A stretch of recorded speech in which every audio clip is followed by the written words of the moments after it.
الحمد لله رب العالمين، والصلاة والسلام على سيد الأنبياء والمرسلين وعلى آله وأصحابه أجمعين، أما بعد. أعوذ بالله من الشيطان الرجيم. يا أيها النبي قل لأزواجك وبناتك ونساء المؤمنين يدنين عليهن من جلابيبهن ذلك أدنى أن يعرفن فلا يؤذين وكان الله غفورا رحيما. وقال عليه الصلاة والسلام: من كانت له أنثى فلم يلدها ولم يهنها ولم يؤثر ولده عليها أدخله الله الجنة، أو كما قال عليه الصلاة والسلام: صدق الله العظيم وصدق رسوله النبي الكريم، ونحن على ذلك لمن الشاهدين والشاكرين. قوت فکر و عمل پہلے بنا ہوتا ہے،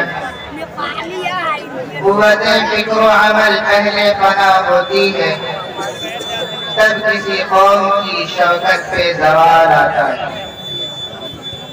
بے پردہ نظر آئی جو کل چند بیویاں، اکبر زمین غیرت قومی سے گڑ گیا. پوچھا جو ان سے آپ کا پردہ وہ کیا ہوا، کہنے لگی کہ عقل پہ مردوں کی پڑ گیا.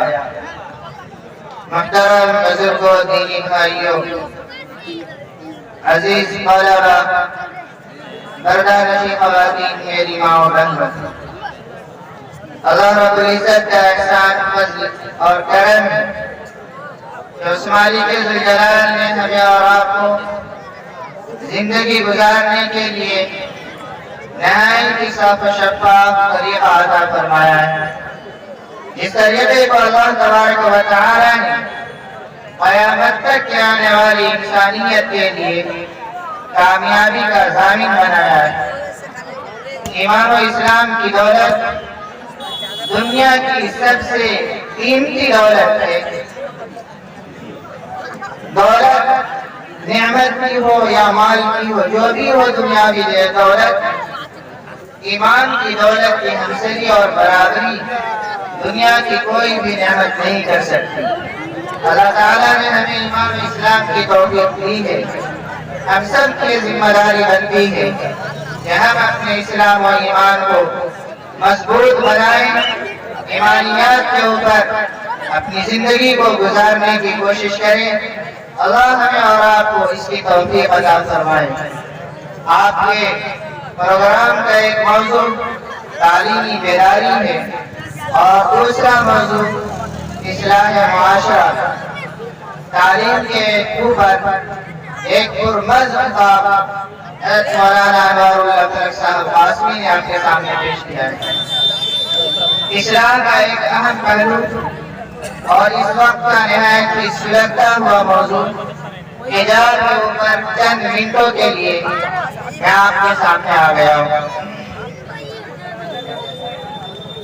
دنیا کے اندر اسلام سے قبل معاشرے اور سماج کے اندر عورتوں کی کوئی اہمیت اور وقت نہیں تھی.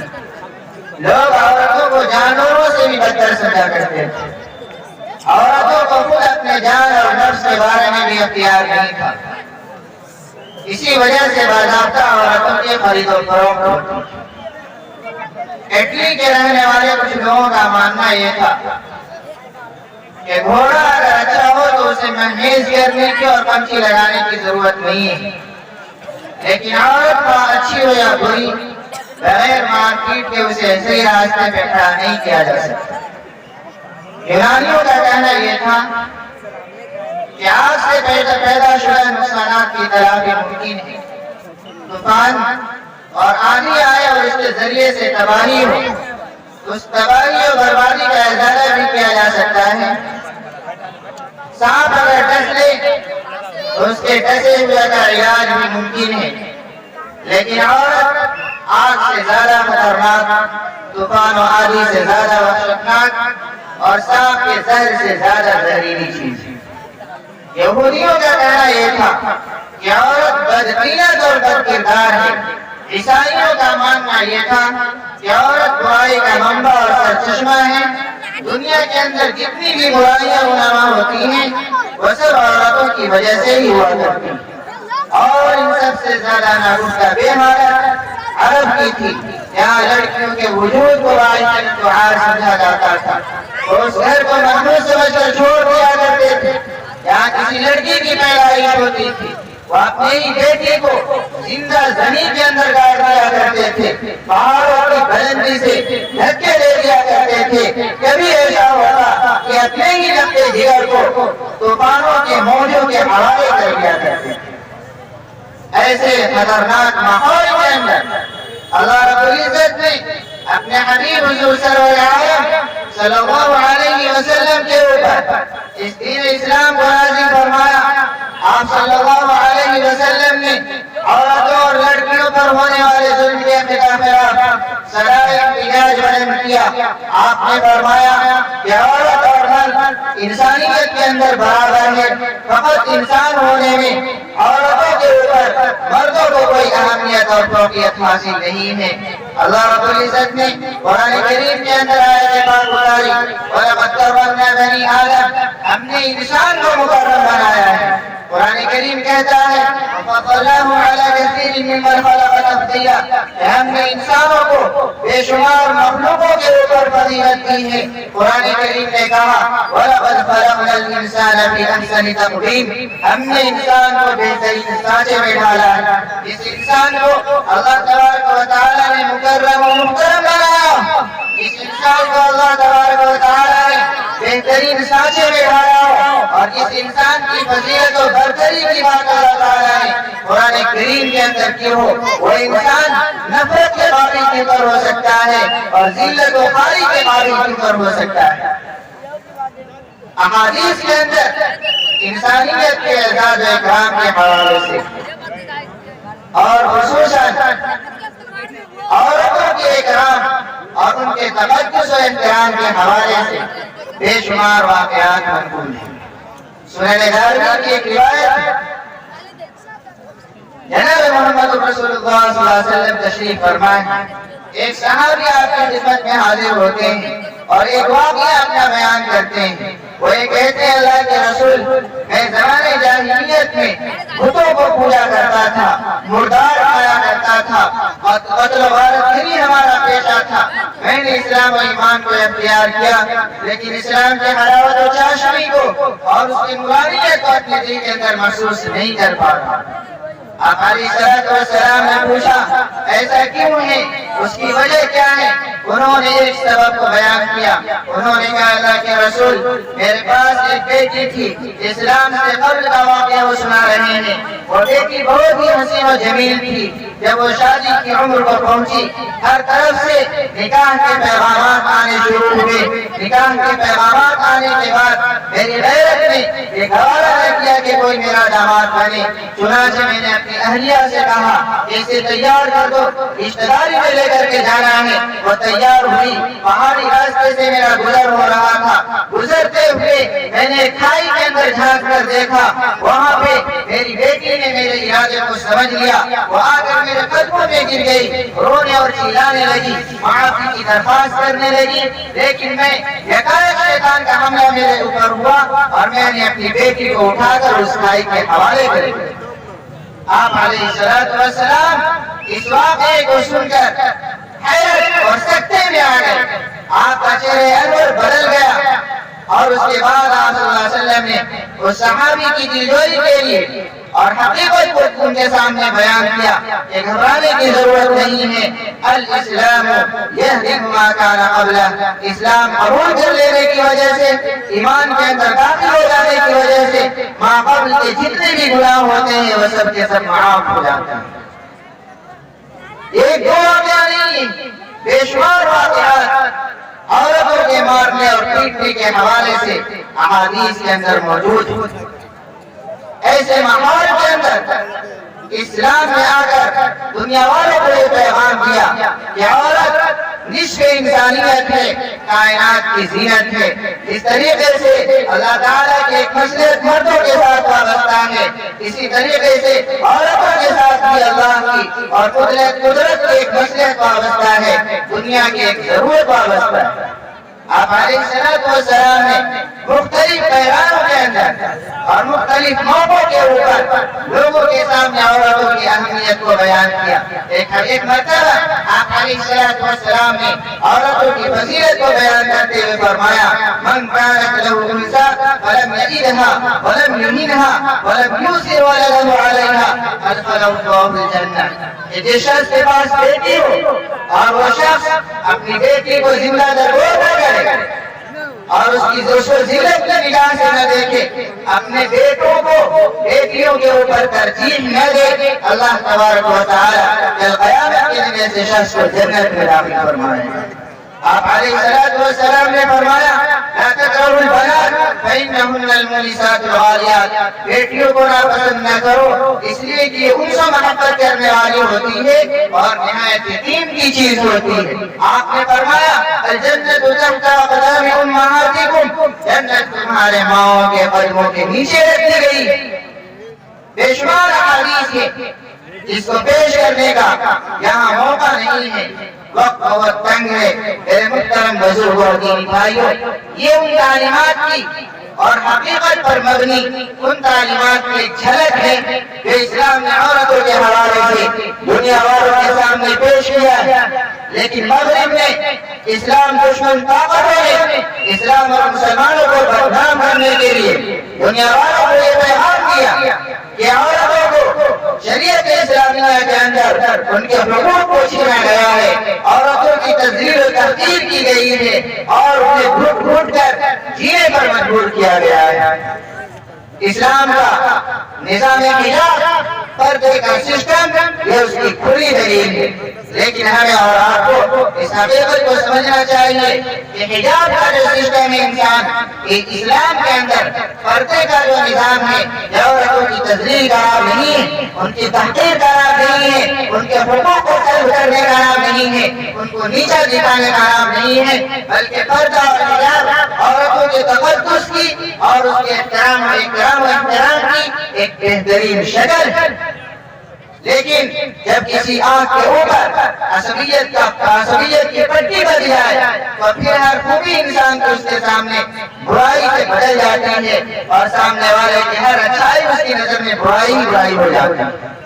ایسا ہی کچھ اسلام اور مسلمانوں کے ساتھ ہے۔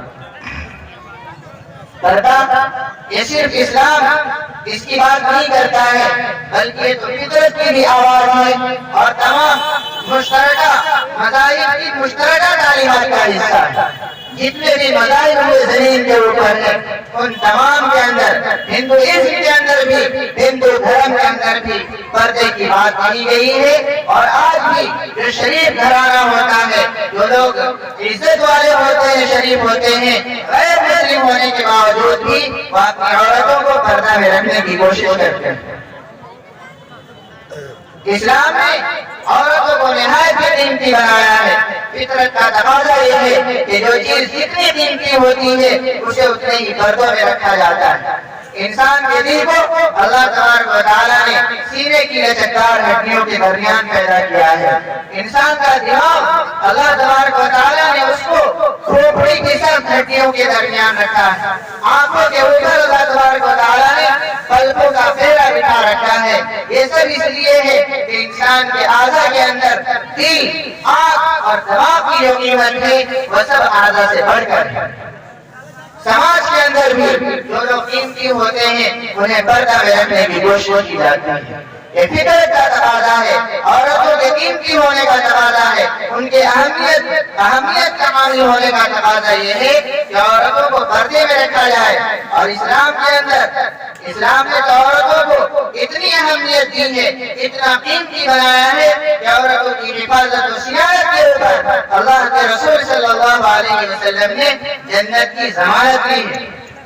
فرمایا جس کے پاس 3 بیٹی ہو یا 3 بہنیں ہو یا جس کے پاس 2 بیٹی ہو 2 بہنیں ہو اور وہ ان کی نگرانی کرے، ان کے حقوق کے سلسلے میں اللہ سے ڈرے، اللہ تبارک و تعالیٰ کل قیامت کے دن ایسے شخص کو جنت کے اندر داخل فرمائے۔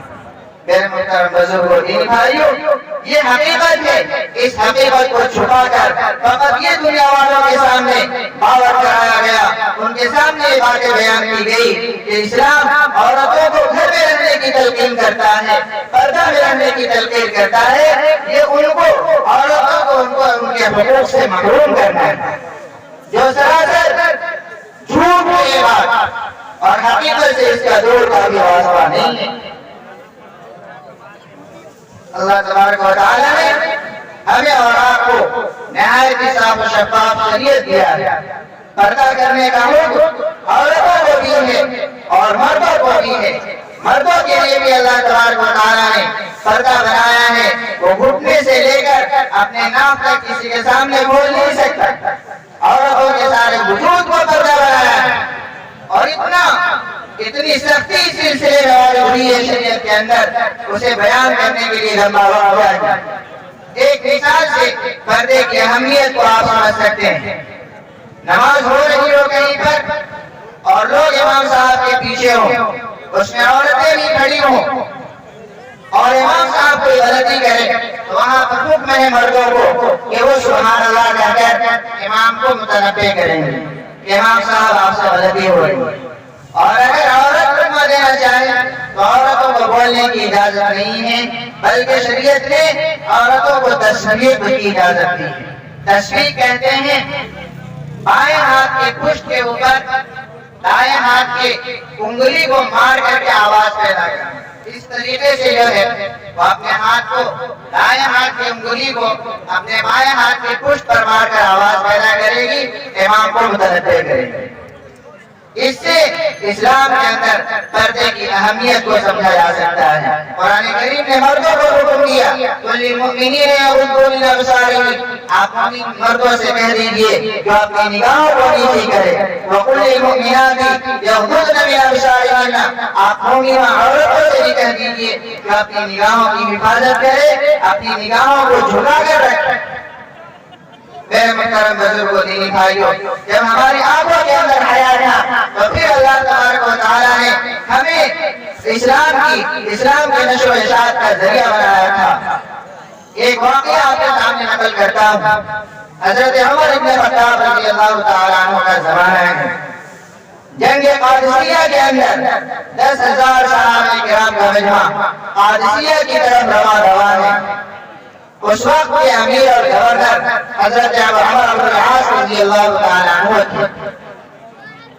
جب وہاں قادسیہ کے عیسائیوں کو پتہ چلا کہ مسلمان ہمیں ختم کرنے کی پلاننگ لے کر آ رہے ہیں، ہمیں مٹانے کی کوشش کر رہے ہیں، تو انہوں نے صحابہ کرام کے ایمان کو ختم کرنے کے لیے، مسلمانوں کو زیر کرنے کے لیے ایک حربہ اختیار کیا، ایک تدبیر اختیار کی، اور انہوں نے اپنی 70 لڑکیوں کو جو نہایت ہی حسین و جمیل تھی آراستہ کیا، مزین کیا، قادسیہ کے راستوں کے اوپر لائن سے باریک کپڑوں کو پہنا کر کھڑا کر دیا اور انہیں تلقین کر دیا کہ جب مسلمانوں کا قافلہ قادسیہ کے اندر آئے گا تم وہاں پر ناچنا اور گانا، اور مسلمان جو بھی کرے تمہیں تعرض کرنے کی ضرورت نہیں ہے، اپنے آپ کو ان کے سامنے بچھا دیں۔ اس مجمع کے اندر حضرت سعد بن ابی وقاص رضی اللہ تعالیٰ عنہ جیسے وقت شناس اور نہایت ہی اہم شخصیت اس کے اندر موجود تھے۔ حالات شناسی کا اللہ تبارک و تعالیٰ نے عجیب ملکہ حضرت سعد بن ابی وقاص رضی اللہ تعالیٰ عنہ کو دیا تھا۔ صحابہ کرام کا مجمع آگے بڑھتا ہے۔ حضرت سعد بن ابی وقاص رضی اللہ تعالیٰ عنہ مجمع سے خطاب کرتے ہوئے کہتے ہیں کہ صحابہ سنو، تمہارا گزر ابھی قادسیہ کے راستے سے ہونے والا ہے، وہاں پر عیسائی لڑکیاں تمہارا انتظار کر رہی ہیں، تمہارے ایمان کو ختم کرنا چاہتی ہے، تمہارا امتحان لینا چاہتی ہے۔ یاد رکھنا تم وہ شخص وہ جماعت ہو کہ جس جماعت نے جناب محمد رسول اللہ صلی اللہ علیہ وسلم کے چہرے انور کو دیکھا ہے، تمہاری جماعت وہ جماعت ہے جس نے براہ راست جناب محمد رسول اللہ صلی اللہ علیہ وسلم سے کشف کیا ہے، تمہاری جماعت وہ جماعت ہے جس نے جناب محمد رسول اللہ صلی اللہ علیہ وسلم کے ہاتھوں کے اوپر معجزات کو ظاہر ہوتے ہوئے عیسائی لڑکیاں ہمارے ایمان کو ختم کرنا چاہتی ہے، ہم میں سے کوئی بھی آدمی اپنی نگاہوں کو اٹھا کر نہ دیکھے، بلکہ راستے کے نیچے نگاہوں کو نیچے کر کے اور قرآن کریم کی اس آیت کو سامنے رکھ کر وَقُلْ لِلْمُؤْمِنِينَ يَغُضُّوا مِنْ أَبْصَارِهِمْ، اس آیت کو سامنے رکھ کر سارے آدمی وہاں سے گزریں گے، کسی عیسائی لڑکی کے اوپر انشاءاللہ ہماری نظر نہیں پڑے گی۔ تاریخ کے اوراق بتلاتے ہیں کہ صحابہ کرام کا مجمع جب وہاں سے گزرا اس طریقے سے 10,000 کا مجمع گزرا کہ ایسا لگ رہا تھا کہ ان کا کوئی سامان راستے کے اوپر گر گیا ہوا ہے اور وہ اسے تلاش کر رہے ہیں۔ اس کیفیت کے ساتھ قادسیہ کے راستے سے 10,000 صحابہ کرام کا مجمع گزرا۔ عیسائی لڑکیوں نے جب یہ واقعہ دیکھا ان کے دل کے اندر تجسس پیدا ہوا۔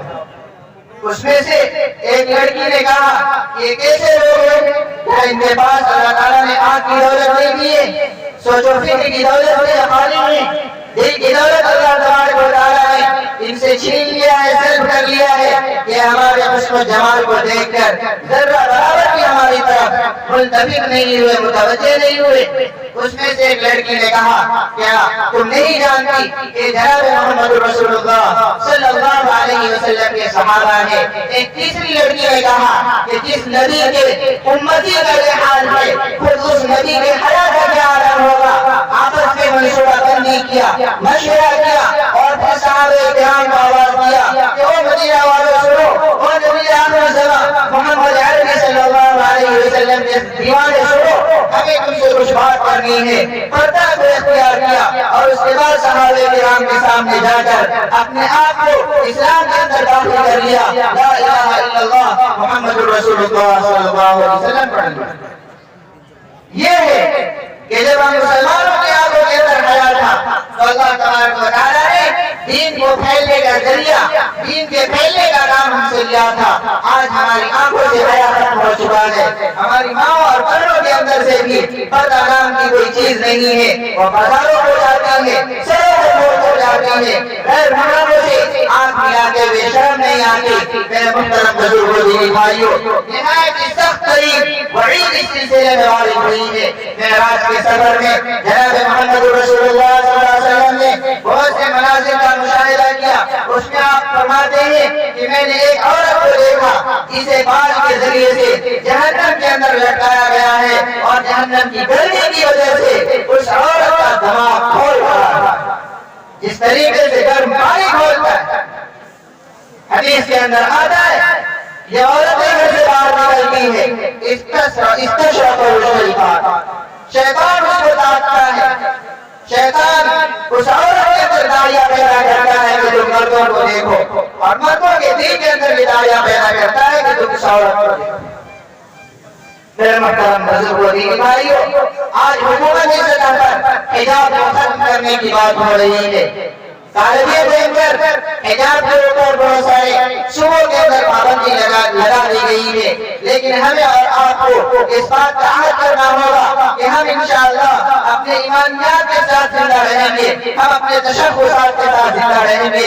جب تک ہمارے جسم کے اندر جان ہے ہم اپنی اسلامیات سے، ایمانیات سے دستبردار نہیں ہوں گے۔ ہمارے سامنے صحابہ کرام کی قربانیاں ہیں، جناب محمد رسول اللہ صلی اللہ علیہ وسلم کی قربانیاں ہیں۔ ہمیں معلوم ہے کہ اس دین کی خاطر بی بی سمیہ کو پیچھ سے چیر دیا گیا تھا، ایمان کا سودا نہیں کیا تھا۔ حضرت بلال حبشی کے جسم میں سوراخ کیا گیا، ایمان کا سودا نہیں کیا۔ حضرت امام احمد بن حنبل کے پیٹھ کے اوپر 30,000 گھوڑے برسائے گئے تھے، ایمان کا سودا نہیں کیا تھا۔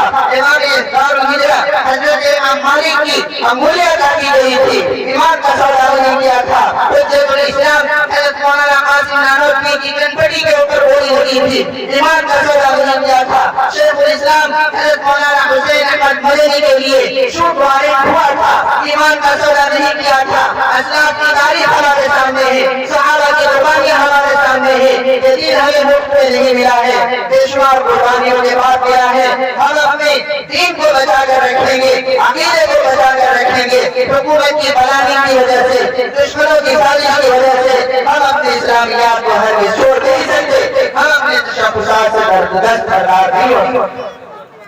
میرے محترم بزرگوں دینی بھائیوں، یہ چند باتیں پردے کے حوالے سے ہمارے اور آپ کے سامنے آئی ہیں۔ اللہ تبارک و تعالی ہمیں اور آپ کو صحیح سمجھ نصیب فرمائے، آمین۔ وآخر دعوانا الحمدللہ رب العالمین۔